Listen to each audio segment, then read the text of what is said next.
This podcast is part of Another Happy Studios, the home of podcasts with passion.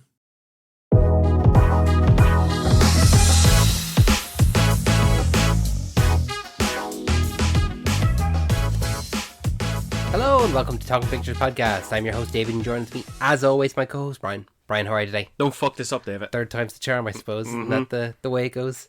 Brian, I want to welcome you here to Talking Pictures Podcast. I want to welcome all of our listeners, whether they are new and or returning.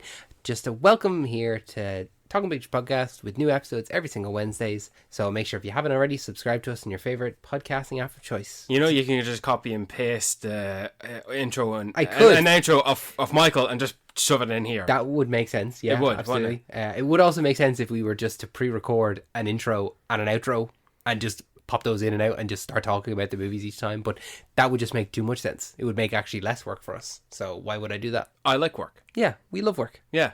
Why would I not want to spend the extra few minutes with you? Absolutely. And you know what? You always have a little bit of homework. And I'm going to ask you for it now. What's the trailer of the week for us? Oh, it's only because we were chatting about it off screen. So I said, sure, we'll throw it in here. Street Fighter. Street Fighter. I thought you were going to pick Jackass. I was like, I thought you were talking about Jackass. Fuck, okay. I'll take it. We'll talk about Jackass. Jackass, for me, I don't know, it like scratches some itch inside me where it's like, I wouldn't do anything for it. I wouldn't do anything that I see on Jackass. Yeah, because they're professionals. But there's just something in me that, like, it's a guttural, like, laugh. It's like, it's so stupid. It answers to my primal being of like, oh, these guys are sick. Like, do you ever see those memes where it's like, oh yeah, guys will look at this and say, that's sick. And it's like the most basic thing ever, where it's like someone picking up a piece of ice and shattering it on the ground. I watch those and I watch what happens and I go, yeah, that is sick. Like, I think men are very simple creatures and Jackass appeals to something inside me that is just, that's sick. That's so funny. I think there are moments in Jackass that I have laughed at more than anything that I have with any other person. Well, we're inclusive people, so women are also men as well, you know, because men is in the word women. So women can like Jackass. Yeah, well, women can like Jackass as well if they want. In fact, in the later sequels, they introduce a female. There was originally a female member of Jackass. Do you know that? No, I didn't know that. Yeah, she broke her back. She almost became paralyzed, and so I think she was in maybe the first series of the show, first season of the show. Fuck. But then after that, she was no longer part of it. I've never seen the show. I've only seen the movies. But yeah, there was a female member of Jackass. She broke her back, so I guess she couldn't hack it because she's a woman. So you know. I mean, she nearly died. Like some of those lads, they like Johnny Knoxville. Oh, you just passed off the fact that I'm getting cancelled right now. I was trying to swiftly move you on there. Being a misogynistic cunt. Not at all. I love women. Yeah, man, they're brilliant. We wouldn't be here without them. No, man, not at all. No. No. They sustain a lot of injuries. Like, it's kind of one of those things where, like, you're injured, and I go, yeah, but what do you expect? Do you know, like, I don't feel sorry for them. Like, they're no, we're laughing at them, but they're generating entertainment for us. They're doing it on purpose. But yeah, what was it? John Knoxville, like, he basically like shoved his penis back inside him, and he had to like self catheter, like, because he went up on it, like, one of those little motorbikes, little like quad bike, and like landed on the handlebar, like put his dick down on the handlebar, and he had to basically like self catheter for years. It's like, it's awful, but it's funny. I don't think they're getting paid enough for that. No, they're putting their bodies through the ringer. That's not normal. The fact that only one of them has died, but it wasn't even during a Jackass stunt. No, it's like, how? Yeah, he drink driving. Yeah, crashed the car. I remember that. I remember that was a significant, like, that's like... That sounds like it was around the same time as like Paul Walker. Yeah, in a way. I just remember it being like everywhere on TV, and like one of his best friends was Bam. Yeah. So sad stuff. But I don't know. Is this something we're talking about, or Jackass? No, there's no. Because here's what it would be. It would be half an hour to an hour of me going, "Hey, do you remember this? Wasn't that so funny? Hey, do you remember this? Wasn't that so funny?" And it's like, there's nothing to talk about. Like, it's all just funny stunts and just things to point and laugh at. What I liked about the trailer is some of the footage was like older, like a real young Johnny Knoxville. Like, it's almost really like showing you how far they've come. Yeah, in the 25 years of doing this. It's like they're acknowledging their existence throughout the years. Like it's not been on a consistent level, but like they've been around a long time, and it's almost like they're acknowledging the past. It's like this is bringing it all full circle. Yeah. So they said themselves, this is the last one. This seems like they were showing some of those archival bits as if like remember this, we're going to do it again, but bigger. We're going to do it again in a different way. Yeah, I think they did a little bit of that with the last one. And it's funny, the Jackass 4 was, when it came out, like only a few years ago, it's like it brought new life because it had new members on the team. I was expecting more from it and not this next one to be the last one. Yeah, but I guess some franchises can have a last one now these days, you know. Indiana Jones has had a last one, and now Jackass is having one. Yeah. Two pillars of the cinematic world, Indiana Jones and Jackass. I do view the likes of Johnny Knoxville and Steve-O as like they are Tony and Steve. In of the Jackass. What Tony and Steve are to the Marvel Cinematic Universe, Johnny Knoxville and Steve-O are they're their counterpart. Yeah. But they are in a way. I feel like those are the two seasoned veterans who have gone all out. The most notable, the most famous. Yep. Johnny Knoxville is the leader. He's the host. He's the presenter. Johnny Knoxville does the loudest, the most mechanical, the most poster capturing you think of Jackass, you go, hi, I'm Johnny Knoxville, welcome to Jackass. Yeah, so like, but he does the ones where that's worthy to be on the poster. Yeah, he's the one who captures the still frames. But Steve-O does the fucked up stuff. Yeah. There's I remember one in particular in literally just the last one. They're like dressing up as mimes, and the plank of wood that drops so sharply on your ankles, and like I remember Steve-O looking at that, and the facial expressions he makes, he's like, he's bricking it, but he dusts off his shoulders like, I can do this, and he's supposed to not scream. Can't wait. Yeah. Like, just thinking about it, like, I can't wait to rewatch all of these ahead of the last one. I never thought I would say that, but yeah, I'm going to rewatch all the Jackass in unison for number 5. So, and I would recommend as well that you watch the 0.5 movies, which are like the in-between movies. They're kind of like, essentially it's a compilation of the deleted scenes that are like an hour long. It's worth it. It's definitely worth it. There are some sequences in those movies that are nearly funnier than the actual sequences in the proper standalone movies. Yeah, I suppose. God, they're so old now. I know. Yeah, you're like, what else can you do? That's why they had to bring in the younger fellas. Yeah, in various they did have to. But Brian, we're not here today to talk about Jackass. And apparently not Street Fighter either. You want my opinion on Street Fighter? Street Fighter looks like it's going to be fun. I wasn't at all excited about it, but that trailer was a well put together trailer, and I went, oh, okay, this looks like a video game movie, and it's going to really lean into the wackiness of it. And I got to give them props for that. One trailer per episode, David. Come on, we got to move on. Sorry. We're here today not to talk about either of those. We're here today instead to talk about Netflix's newest release, which is Apex. The perfect Netflix movie, in my opinion. What is Netflix? What do you do when you sit down and you watch Netflix? When you Netflix in? When I Netflix. Yeah. When I chill out and watch Netflix. Yeah. When I Netflix and chill. First of all, I go to the Pirate Bay because I don't have Netflix. No, I suppose when I think Netflix movie, what do I think? I think major star, but not very many major stars. Like, it's normally 1 to 2 major stars and then a cast of lesser known stars. Yeah. In a simple, not overly convoluted plot that you're probably in and out within an hour and a half to 2 hours. Even some of the like bigger stuff, like say something like The Grey Man, has the bigger people in that of Ryan Gosling and Chris Evans, directed by the Russo brothers. But for some reason, even though it has all that, it still feels very much like, oh, it's just a Netflix film. It's something I nearly kind of, you watch it once and disregard it. I kind of sometimes feel like that. Now, don't get me wrong, there's some Netflix films that are surprising. Don't get me wrong. You've caught the definition of Netflix, good. right? Okay. But while you've mentioned something like The Grey Man, which is the biggest load of shite one Russo brother could call the other, but Netflix does have a few like movies that you could just sit on the couch, open a can, maybe have some popcorn, and just watch, and that'll do your evening.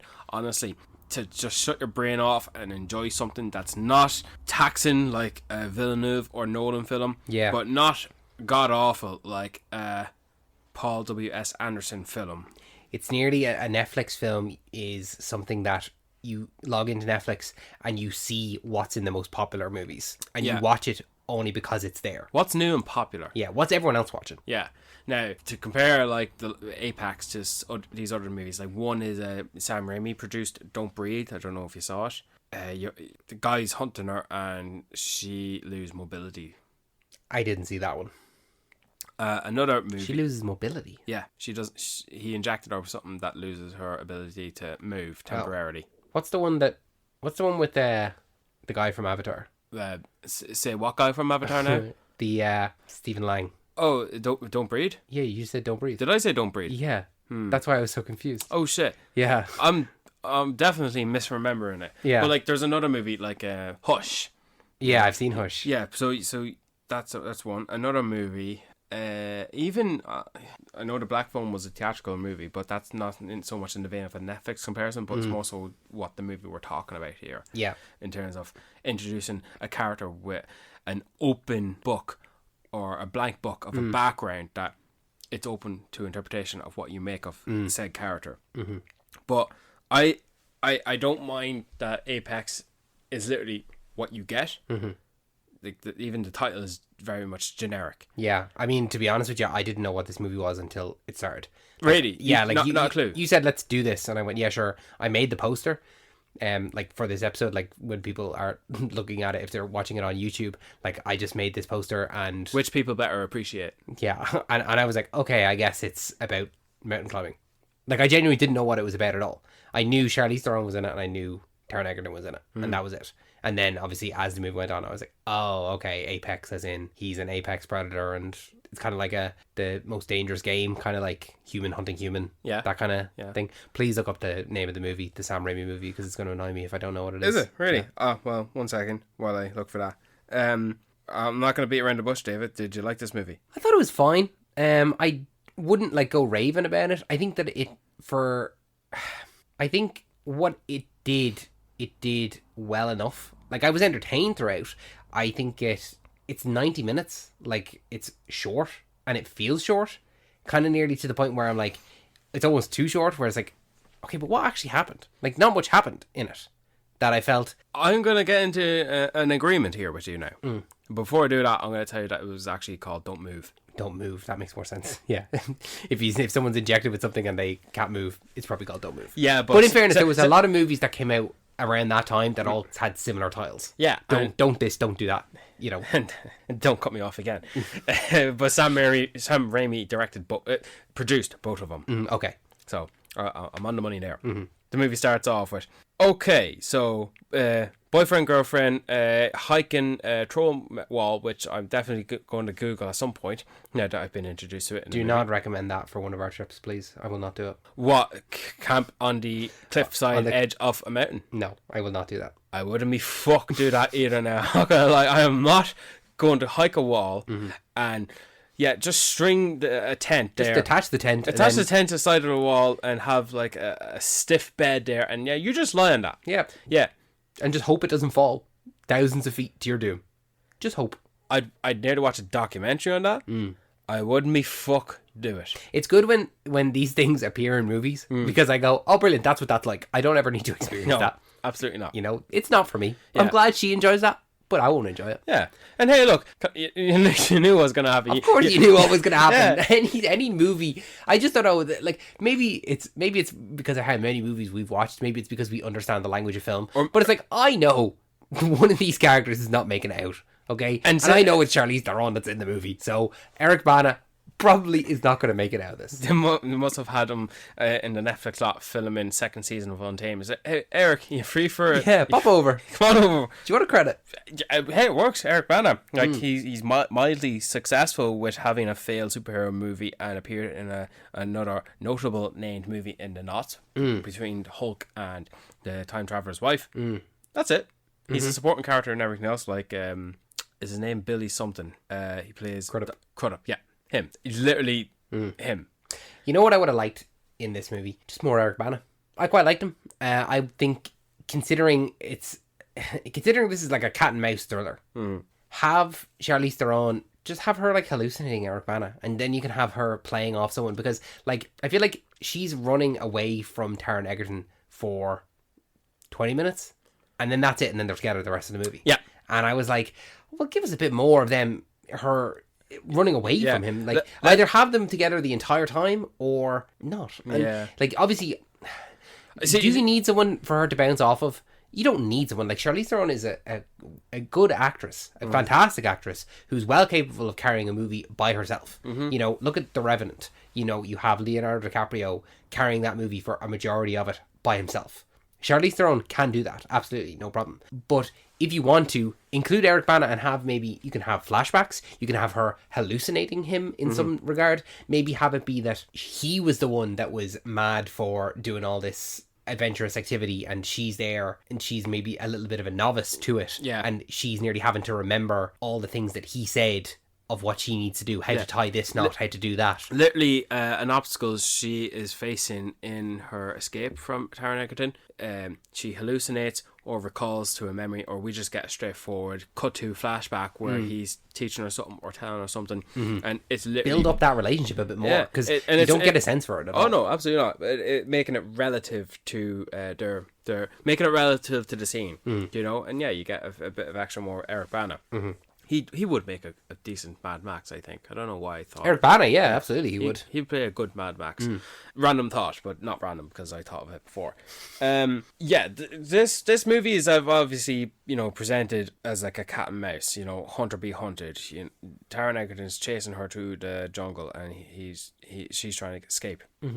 And something about these kind of movies I like, because I like to compare when you have a victim. All right, it's not because she's a woman. All right, Charlize Theron can kick the absolute shit out of me, and I thank her after it. And you thank her after I thank her after it, yeah. But it's just there is still that element of a male hunting down a female. You know, violence against women. All right, that's there. All right. It is what it is.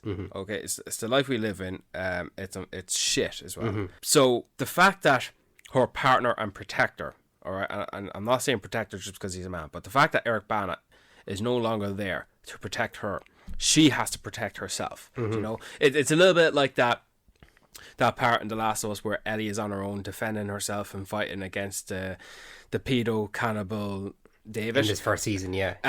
Or the game. The game, yeah. And Joel is obviously trying to find her, but she saved herself before Joel got there. Yeah. Joel would have sent that man to hell personally and walk back out. So the fact that the alpha male protector is not there anymore to protect her against this little shithead, this piece of shit who's very much deranged. That's why it kind of reminds me of Hush a little bit. Yeah. Because in Hush she's alone in the house. She's at a disadvantage because she can't speak, or she doesn't speak, and she can't hear. And this little piece of shit, this scrawny little dude, is hunting her. And there's this at one point big jock of a guy who can literally take him down with his bare hands, and the bad guy in that movie says it himself, there's no way I'm taking you down. Good thing I killed you before that. So I find it interesting to see the removal of the strong protector, and then the damsel in distress who's helpful and fleeing for her life against this wackadoo of a crazy Egypt. I thought of two movies. I thought of Red Eye with Cillian Murphy and Rachel McAdams. And I thought of Unhinged with Russell Crowe. So that's another example. Like how many times could you be in a close call to be in safety in numbers, safety with others, and that's not the case here. She is on her own, and she does have to get herself out of that situation. She has to save herself, and she's to fight back. I just like that a little bit here. In fact, another part of it is the black phone. All right, I would like to see Finney's father in the same room with the grabber to see how he defends his family, his children. The grabber is Ethan Hawke's a Hulk here compared to that guy. But it's not the only comparison I'm making to the black phone because of the villain. We can get to him in a minute. But long story short, I liked it in that regard. Yes, she's running for maybe 20 minutes. She tries to retrieve the boat and escape. She gets caught, and then she's captured.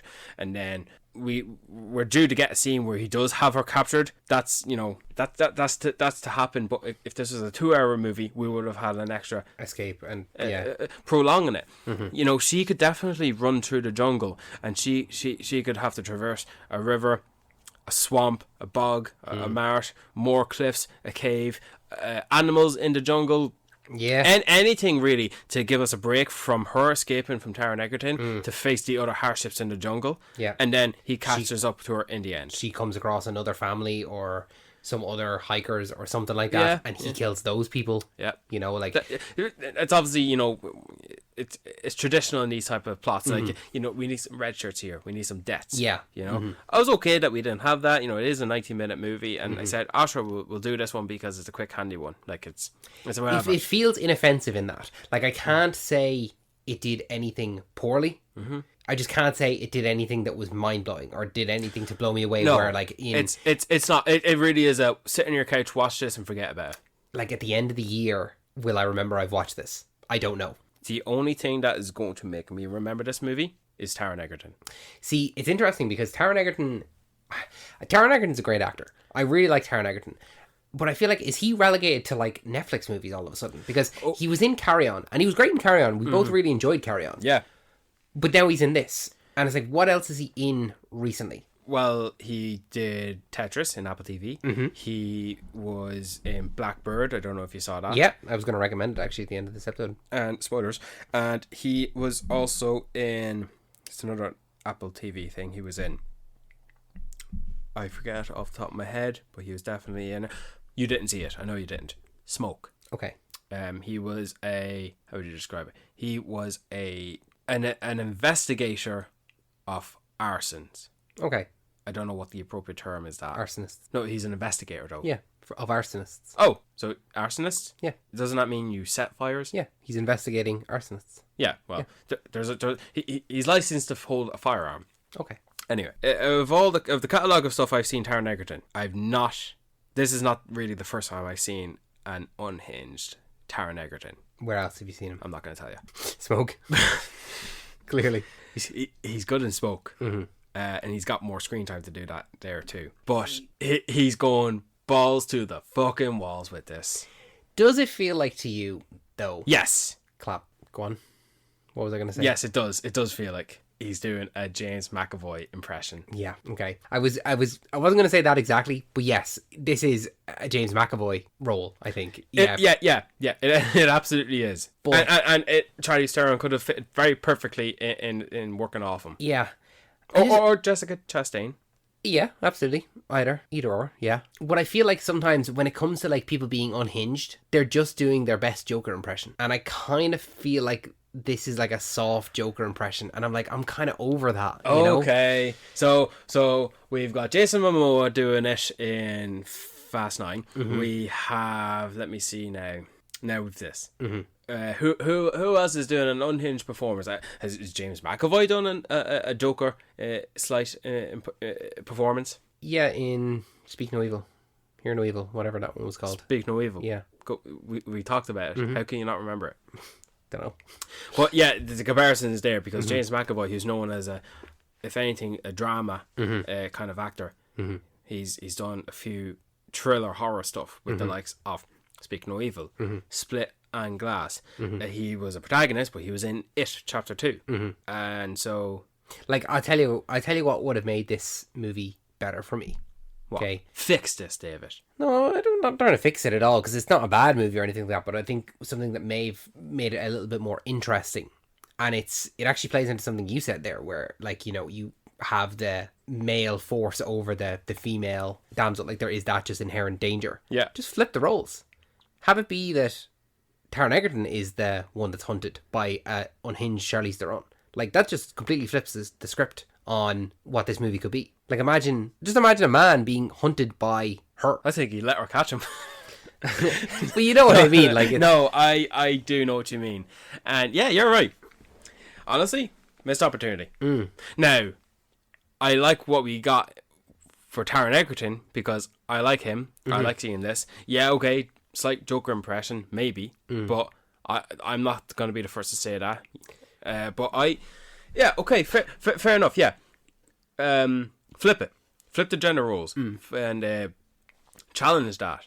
I think that would be good. I think that would be, we're yet to get that. What are we going to say? No, I was going to say, like, don't get me wrong, like, while it does feel a little bit like a Joker impression, it's not like a complete, it's not a complete Joker impression. It's not. But I think it was an interesting an interesting performance in, you're like, what are the character's motivations? But then like towards the end in the third act, where he is put on the back foot and he is like, when they're chained to, when she breaks his leg. She breaks his leg and he's giving out to her and he's like crying and he's like, this is unfair. Like, what are you doing? It's like, you were trying to kill me, and you broke your leg. And like, she broke it for him. She broke it for him, yeah. But when he's lying on the beach there and he's like, he has the knife and he's like, don't come near me. Yeah. And then he's really apprehensive to do it and he's like, he's afraid. And then as soon as like she's like strapping the harness on, and then he completely flips and he's like, okay, but just so you know, like if you try and let me go, like I'm pulling you down with me. Like he just like he's I'm almost unsure of what his character is going to do or how he's feeling, because like is that a bad thing though? I don't know. Like it just feels like two different characters in those moments. Like, are you going to keep your composure or are you just going to like completely lose it? He's a psychopathic sociopath. Like I don't think there's going to be any rhyme or reason to him. Like the fact that he presented himself in one way before it was revealed to Charlize Theron that he's this was his plans, this was his motivations, this is what he does. I think yeah. If at the end of it, after he was kind of like, the leg broken and he's like, really defensive and all, if he got a bit more manic. Like he's out of control of the situation. Oh yeah. But the fact that he immediately goes back to the stoic, like, just so you know, if you do this, I'm going to do this, and he's like completely back to that, because he's toying with her a lot. Yeah. He's toying with her, and he's laughing about it, and he's taking his time toying about it. He's taking pleasure in it, like a sicko, because he can, because he has the freedom to, he has the power to, like he is capable of hunting her down, and she's supplied, she's stocked up, and that gives him more of a challenge, and he gives her a head start, and that's him being a real sicko for making that part of his task. But because he is in the back foot towards that end, and because he's at a disadvantage, he's got no choice but to acknowledge that by being stoic, by being stern, by being direct, saying, you try to drop me, I will pull you down with me. But if we get to the top, I'll let you go. And the whiny baby part of him, where he's complaining and says, look what you did, you broke my leg. Like, the first thing I'm thinking, if I was her, is like, pal, you did this because you were hunting me. Like, put them in their place and make them aware this is your fault. You're trying to kill me. Whereas she just doesn't say anything. Probably because she's thinking, how can I best kill you? But at that point in the movie, they were at a disadvantage. Him with a broken leg, but he's a knife, and she's chained up against him, so she can't escape. But all she could do is wait. Yeah, she could have waited. Yeah, look, there's no depth with this movie. All no, right. So it is what it is. Yeah, so I'm not. There's no deeper themes. There's no allegories. There's no metaphors. There's nothing. It's very much, it is what it is. But like, to compare it to The Black Phone, right? I remember when I first watched that movie, and I remember I left the movie thinking, you gave us maybe suggestions on who the grabber was and what he was and why he was doing this, but they're real open-ended, and it's a real blank book of who this character really is. Like, now, of course, they did a sequel where they did give us a backstory, which I would have wanted, but because there is precedence of being introduced to a character played by a notable actor playing unhinged, and they are more action rather than dialogue in terms of their background. I kind of welcome that now. So the fact that we know not much about Benno, Taron Egerton here in this movie, I kind of do like the open-endedness. I kind of like the fact that this is a one and done. Like, what you get is all you know, and whatever dialogue they talked about previous events, whatever remnants of the past we see of his life and who he is, sort it amongst yourself. Go write it yourself if you want. Discuss it amongst yourself. That's what we're doing right now, and I want to get into that next in a minute. Well, one of the movies you've brought up there, Hush, a good comparison, I suppose, for this and that movie is the character in Hush, when he's just like, yeah, I'm doing this because I want to do it. And when the character is pleading for her life in that, she's like, I haven't seen your face, like, you can just leave and we can both walk away from this, and he takes off the mask and shows her his face. It's like, oh, you've seen my face now, I have to kill you. Yeah. You know, he's doing it for the pleasure of it. That's kind of nearly how I feel like with Benno in this as well. Is like, I'm doing this because I want to do it. The motivations are nothing beyond that other than... Well, he does have these sayings like he's doing what a true hunter does, and he's doing it. That's what. Yeah, I mean, he's doing it because he wants to do it, and he's doing it the right way, the ethical way that he was done. Yeah, and he's making a ritual out of it. Obviously, he's taking pleasure in it. You know, he's letting her run away while he aims longingly his bolt and arrow at her. Like, he easily kill her multiple times. The motivations are simple. In Hush, he does it because he wants to do it. Yeah. And Benno does it because he wants to do it. Like, it's... Yeah, but you know, but I think the backstory that we're given here, as opposed to Hush, because we got nothing with that guy, which makes it all more better, I think. With this guy here, all right, what do we know? What do we know about Benno, based on what we learned from him pre the crossing the threshold, where we see him at the gas station, and then at the campsite, and post that, where he's all unhinged? What do we learn about him? He admitted he was once from the England. Yeah. So I'm surprised that they acknowledged that. I thought he was just going to go full on Aussie. And he was talking about like native tribes in the jungle. And he talked about some of them sharpened their teeth. I forget what reason, because I only watched it once. I was drinking. But the sense I got was his mother uplifted him and heaved him across the world into the middle of the jungle in Australia and raised him amongst native tribes, and while doing so, emotionally and abusively neglected him and caused him harm and didn't give a fuck about him. That's who his mother was. That's what she did to him in his upbringing.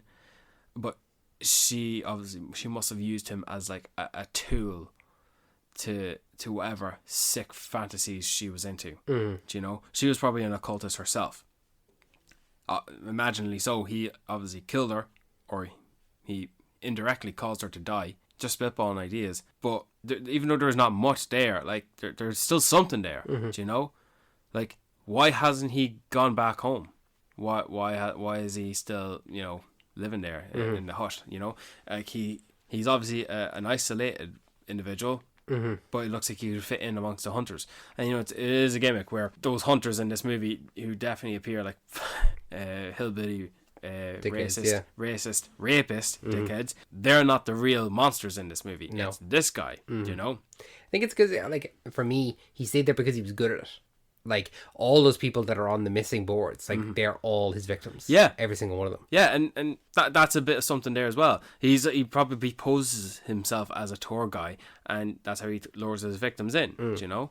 And then he's a cannibal. That's another thing I wasn't really expecting. No. But then he made himself appear vulnerable to Charlie Theron. He pulled out his teeth and revealed the sharp teeth there with it.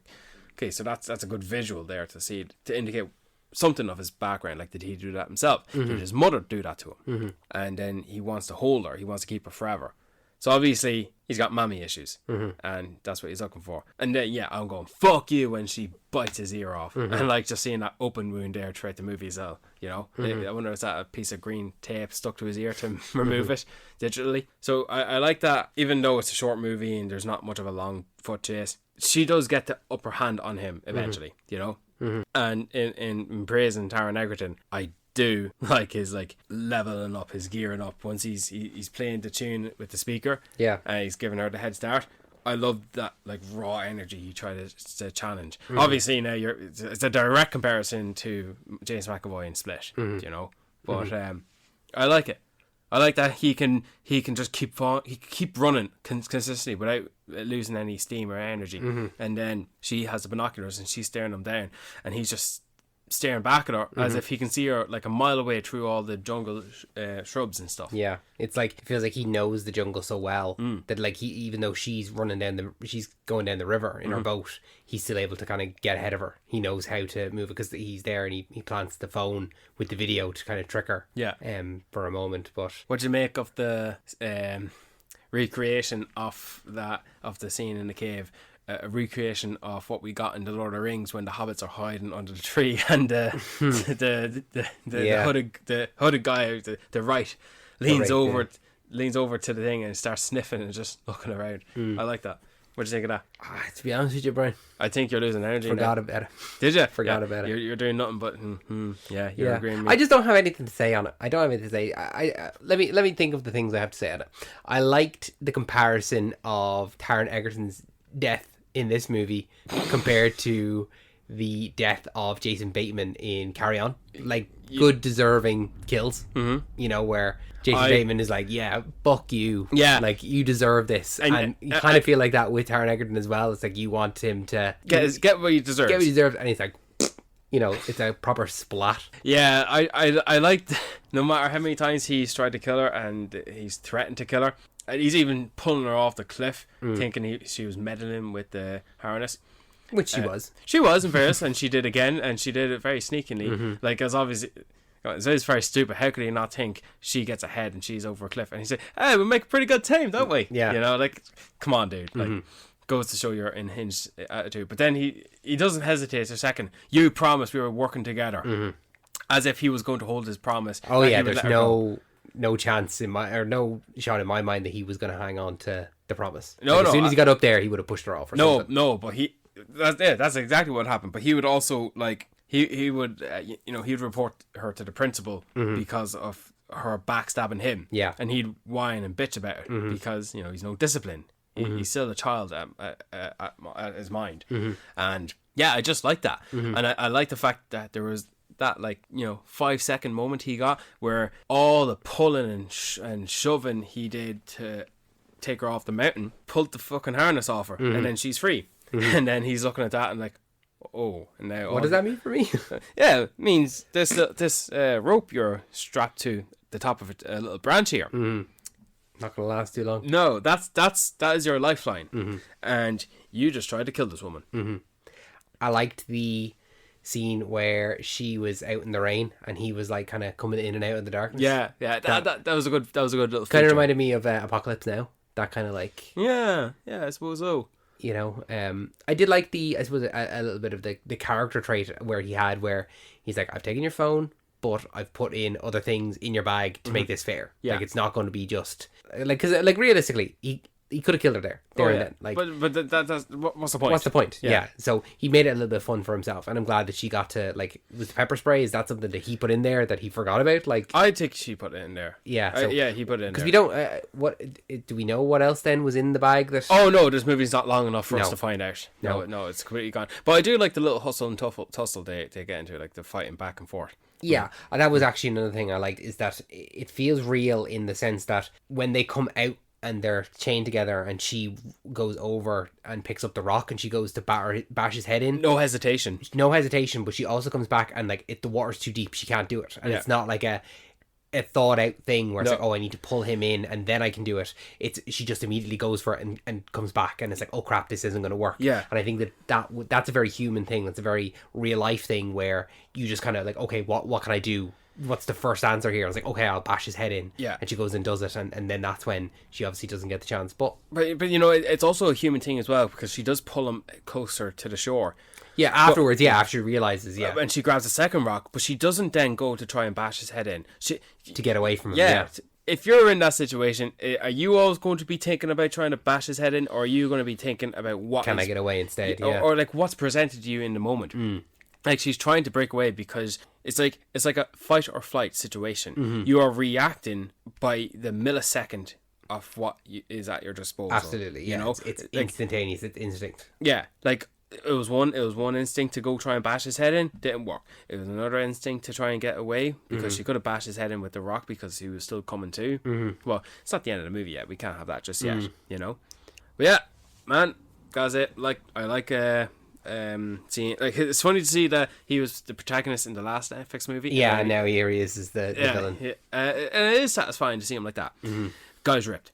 Guy is ripped. Yeah, listen, he's a good looking guy. Yeah, no, it was good all around. And what's the takeaway of the movie? Don't trust Aussies. Don't trust Aussies. Yeah, I would say don't go into the outback. I don't know. Don't trust Australia. Like, don't. I suppose they weren't in the outback; they were in the jungle. I don't know. There's just something about, like, I don't know. Maybe it's just that solo traveling. Like, I don't think I could solo travel to like a remote place like that. where no one knows where I am. I suppose so. You know, But you can do it with a pal. could do it with a pal. Yeah. Yeah. Or I could go to a major city or something like that. I think it's just like in the jungle. In the jungle, Yeah. you don't like? In the jungle, the mighty jungle, the lion sleeps tonight. And that is like me, because I'm pretty sleepy too. Getting late. It is getting late. Well, sorry, do you have anything else to say No, about the I'll movie? go fuck myself. Not really. That's all. No, if you have more to say about the movie, I No. genuinely don't. If you were to say more about the movie, it'll be me reacting. I don't have anything else to say on the movie. But all I have left to say is that this movie is reflected in this recording. It's literally chatting about what we got. And Yeah. that's it. There's nothing else to talk about. No, the fact that we can get this, like, this is nearly a 40 This minute... could be one of our shortest episodes. It's a 40-minute recording, right? It's only going to be longer the more we draw it out like Yeah. this, so we can close it. Yeah. Have you got a recommendation before we let the people go? I'm going to recommend... I could recommend Smoke. Mm-hmm. If you want to see more borderline unhinged Taron Egerton, but also leading protagonist, you watch Smoke. Mm-hmm. Yeah, 8 episodes. Yeah. I'd recommend Carry On, just because it's on Netflix also, and it's a good Taron Egerton, and it's a great Jason Bateman. If you like Jason Bateman, I like Jason Bateman as a bad guy. Here, man, go watch that TikTok I made and put on there. It's one of my favorite TikToks. Yeah. Because nothing more satisfying than seeing a right prick of a villain getting exactly what he deserves, and no, you're dying. Yeah, he didn't just die, he knows he was dying. Yeah, End of. I love seeing villains learn in their final moments exactly what is happening to them, Yeah. and karma is a bitch. Yeah, I like that. Awesome. Brian, thank you so much for joining me for this extra light episode of Talking Pictures Podcast. Thank you so much for listening. If you enjoyed this episode, make sure you subscribe to us on your favorite podcasting app of choice. Even if you didn't enjoy the episode, subscribe there anyway. We promise we've got better episodes to come, better episodes that we have done. You agreed to do this with me. Yeah, I know. I didn't know you liked this or not. When did you watch this, by the way? When did I watch this? I watched it in work today. It's an hour and a half movie. Yeah. I get 15 minutes and I get an hour lunch. Okay, so I watched it for 15 minutes, then I watched it for an hour, and then I watched it for 15 minutes. Okay, Good man. yeah. Yeah.